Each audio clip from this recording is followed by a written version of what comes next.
Assalamualaikum warahmatullahi wabarakatuh. Bismillahirrahmanirrahim. Alhamdulillahirabbil alamin. Wa bihi nasta'in ala umuri dunya waddin. Wassalatu wassalamu ala asyrafil mursalin wa ala alihi washabihi ajma'in wa man tabi'ahum bi ihsanin ila yaumiddin. Wa sallim tasliman katsiran katsira adada khalqihi ta'ala wa ridha nafsihi zinata arsy wa midada kalimatihi kama yuhibbu rabbuna wa yarda. Rabbi shrah li sadri wa yassir li amri wahlul 'uqdatam min lisani yafqahu qawli. Subhanaka la ilma lana illa ma 'allamtana innaka antal alimul hakim. Alhamdulillah, kita masih diizinkan Allah menyebut alhamdulillah. Satu hari nanti segala-galanya akan diambil Allah. Inna lillah, kita ini milik Allah. Wa inna ilaihi raji'un, kita akan kembali kepada pemilik. Kita bukan milik diri, suami bukan milik istri, istri bukan milik suami, anak bukan milik mak dan ayahnya. Inna lillah, kita ini milik Allah. Wa inna ilaihi raji'un, kita kembali suatu saat kepada pemiliknya. Ingat-ingatlah ya, kalau kita selalu mengingat Allah, memuji Allah waktu kita hidup, insya Allah waktu kita sudah berada di alam barzah ataupun sudah ruh berpisah dengan jasad, kita akan dijaga Allah. Fadhkuruni azkurkum, ayat 152 suratul Baqarah. Ingatlah aku, kata Allah, aku akan mengingatmu. Wassalatu wassalam, dan salawat dan salam ke atas Rasulullah SAW. Kita masih bicara tentang ayat 129 surah Al-Baqarah, tentang tugas Nabi yang tercantum dalam doa Nabi Ibrahim, Rabbana wab'as fihim rasulam minhum. Ya Allah, utuskanlah dari kalangan mereka seorang rasul. Ternyata menurut satu catatan, jarak antara Nabi Ibrahim dengan Nabi Muhammad ada 1000 tahun. 1000 tahun baru doa itu dikabulkan Allah. Coba itu ya. Nabi Ibrahim berdoa 1000 tahun yang lalu, barulah lahir, muncul Rasul. Wa ba'as fihim rasulan. Utuskan, bangkitkan di kalangan mereka seorang Rasul. Maka Nabi Muhammad mengatakan, ana da'watu abi Ibrahim. Aku ini lahir berkat doa bapakku Nabi Ibrahim. Yang uniknya, ayat seperti 129 surat Al-Baqarah ini diulang kali, disebutkan berulang dalam Al-Quran ada 4 kali. Membawa message yang sama, yang 3 T kemarin. 3 T atau 3 ta. Tilawah, ta'lim, dan tazkiyah. Pertama ayat 129 surat Al-Baqarah. Yang kedua ayat 151 surat Al-Baqarah. Sama juga.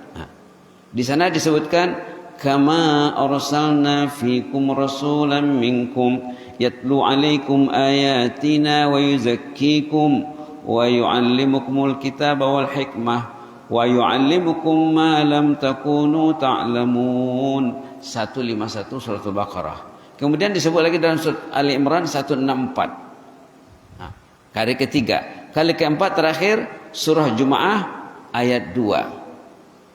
Disebut berulang kali bahwa Nabi itu membawa 3 tugas. Sudah disebut sebelum ini juga tugas umat. Kita mempunyai tugas 3 ta, tilawah dalam surah Baqarah 129, ta'lim didahulukannya. Tapi dalam yang 3 tempat lagi tazkiyah didahulukan. Beda ya, beda susunannya. Dalam ayat 129 tilawah, ta'lim, tazkiyah.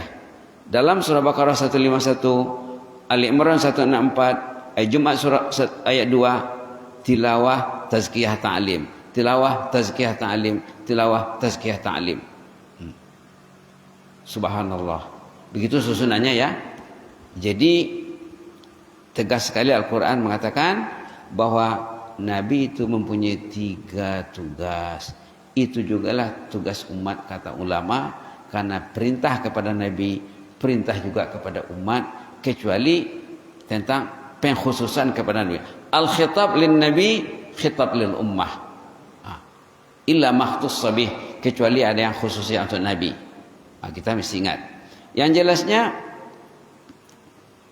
tilawah sudah menyerap dalam bahasa Melayu, bahasa Indonesia.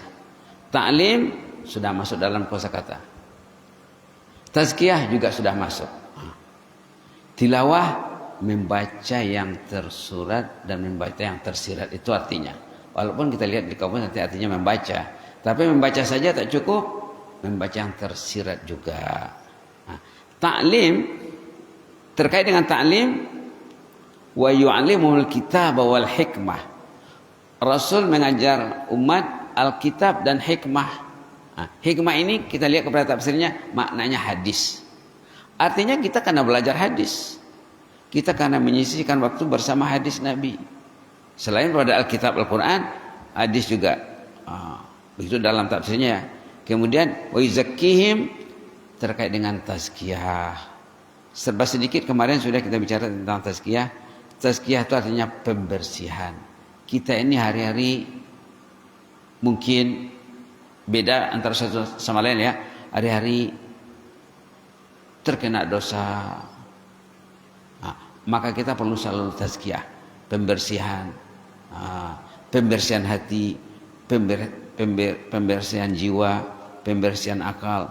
Kalau kita tidak bertazkiyah, kita nanti terkait dengan lawannya yang disebut dalam surah Asy-Syams. Lawannya ini belum masuk dalam kosakata Indonesia dan Melayu. Tazkiyah diambilnya, lawannya tadzkiyah, tapi tak masuk. Berarti tidak paham nanti tazkiyah. Tadi malam imam kita baca surah Asy-Syams ya. Di sana disebut qad aflaha man zakkaha, beruntung, sukses orang yang bertazkiyah itu. Siapa yang ingin untung, ingin sukses? Tidak ada orang yang tidak ingin sukses ya. Tidak orang yang tidak ingin untung. Maka syarat kesuksesan, keuntungan, kejayaan, keberhasilan dalam surah Asy-Syams at-tazkiyah. Qad aflaha man zakkaha. Jadi kita mesti belajar istilah dan belajar pengisiannya macam mana nanti. Yang jelasnya kalau kita mau baca Quran, bertilawah, itu kita sudah berada atau kita sudah menerapkan proses tazkiyah. Proses tazkiyah. Tilawah ini salah satu pembersihan. Banyak terbukti nih ya, orang rajin baca Quran, lama-lama dia akan meningkat. Karena dalam tazkiyah itu ada makna peningkatan. Kemarin sudah disebut tazkiyah itu ada 3 maknanya. Bersih, meningkat, terpuji. Ini yang uniknya ya. Bersih, meningkat, dan terpuji. Berarti kalau begitu tadzkiyah lawannya 3 juga. Kotor, mundur, tercela. Tadzkiyah waqad khaba man dassaha, gagal, hampa orang yang bertadzkiyah. Kita dah sebut sebelum ini, orang sekarang dia tak peduli. Kadang-kadang hanyut dalam media tadzkiyah, media yang mengotori, yang mengotorkan. Nauzubillah, summa nauzubillah. Media tazkiyah tidak diambil, tidak diperhatikan. Itulah silapnya manusia ya. Silapnya manusia. Jadi tazkiyah lawannya tadzkiyah. Zakka, qad aflaha man zakkaha. Zakka lawannya dasa. Aflaha lawannya khaba. Cantiknya Quran ya. Qad aflaha man zakkaha. Sukseslah orang yang selalu bertazkiyah. Wa qad khaba man dasaha, gagal, hampa, rugi. Orang yang bertadzkiyah, dia tidak tahu kadang-kadang, dia tidak tahu istrinya, anaknya satu rumah berinteraksi dengan media tadzkiyah. Tidak tahu dia, tidak tahu. Itu gunanya kita menyimak ayat yang terkait dengan kedatangan ataupun pengutusan Rasulullah Muhammad SAW yang didoakan oleh Nabi Ibrahim alaihissalam. Dalam ayat 129 surat Al-Baqarah ini terkait dengan doa Nabi Ibrahim. Kalau ayat 151, konteks ayat ini terkait dengan arsalna fikum, Allah mengutus nabinya. Nah, dalam surat Al-Baqarah 164 dikatakan laqad mannallahu. Nah, ini dalam konteks Allah memberi nikmat. Laqad mannallahu 'alal mu'minin. Allah telah melimpahkan nikmatnya. Manna itu nikmat artinya. Minnah itu nikmat. Allah telah memberi nikmat ke atas orang beriman. Idz ba'atsa fihim rasulan. Ketika Allah mengutuskan seorang rasul yang tiga message-nya tadi.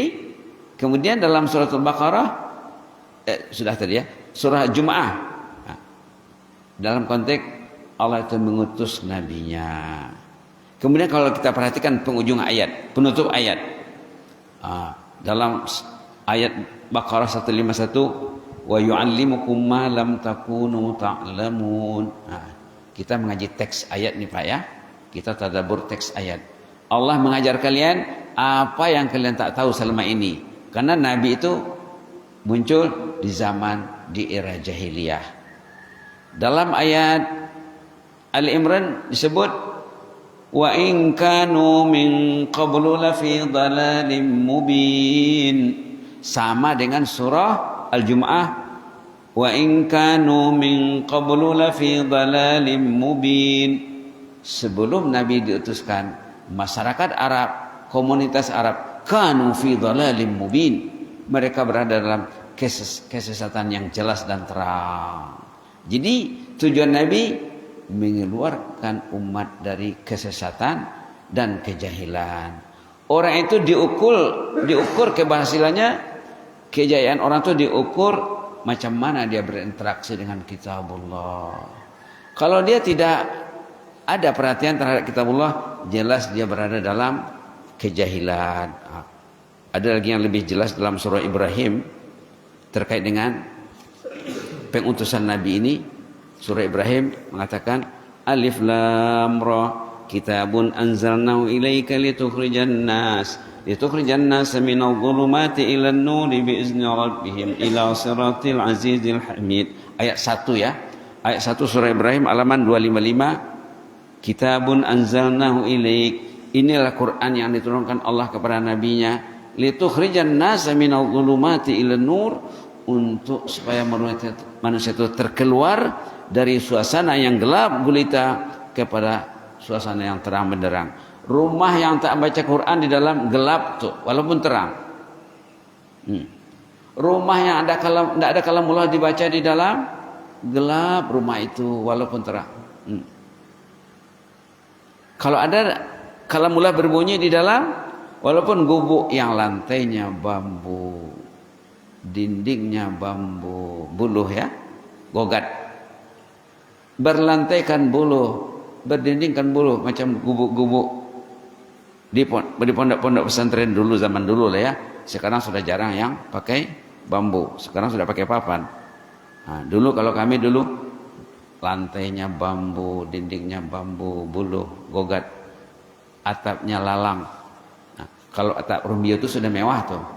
Nah, sekarang tengok pondok-pondok sudah atap seng ya. Di sana orang baca Quran, berbunyi kalamullah. Maka Nabi Muhammad SAW zaman dulu di antara agenda baginda berjalan malam-malam hari, memantau, melihat rumah-rumah umat, patroli, round, keliling rumah ini, lorong ini, rumah ini. Setiap rumah berbunyi Al-Quran. Setiap rumah berbunyi Al-Quran. Kerja Nabi ya, memantau di malam hari, bukan tidur, jalan di malam hari, melihat apa dibawa oleh umat. Setiap rumah baca Quran. Nah, pagi-pagi nanti Rasulullah akan bilang sama sahabatnya, tadi malam saya lewat dekat rumah kamu, saya dengar kamu baca surah ini, surah sekian-sekian.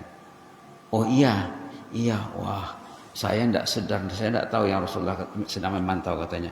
Kalau saya tahu Rasulullah memantau, saya baca terbaik, the best. Tadi malam saya baca biasa-biasa saja. Satu hari Nabi lewat, bukan hari ya, malam maksudnya ya, lewat di rumah seorang wanita muslimah lansia, warga emas. Kalau di Indonesia dibilang lansia ya, kalau di Brunei Malaysia dibilang warga emas, golden citizen. Rasulullah lewat di rumah atau di samping rumah seorang ibu yang sudah lanjut usia, membaca satu ayat. Tidak berani melanjutkan ayat kedua. Ayat pertama suratul Ghasyiyah, satu ayat diulangnya 10 menit, 20 menit, setengah jam, 1 jam, sambil menangis, sambil berdoa. Subhanallah. Berarti ya, Bapak kalau bisa baca Quran, keluar air mata Bapak, dosa itu hanyut. Termasuk dalam hadis Nabi, rajulun zakarallah khalian fafadan ainah.